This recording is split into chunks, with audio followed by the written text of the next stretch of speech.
Support inbox হবে clear, 100% guarantee. Profile থেকে video already delete করে দিয়েছেন, তারপরও সাপোর্ট ইনবক্সে অ্যালার্ট দেখাচ্ছে।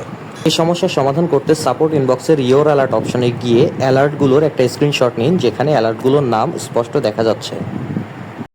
এখন ফেসবুকের অ্যাপটাকে মিনিমাইজ করে চলে যান আপনার ফোনের গুগল অপশনে।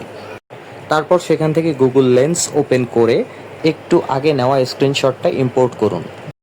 এখন আমরা স্ক্রিনশট থেকে ভিডিও টাইটেল কপি করে নিয়ে ফেসবুকের সার্চ বারে গিয়ে সেটা পেস্ট করব।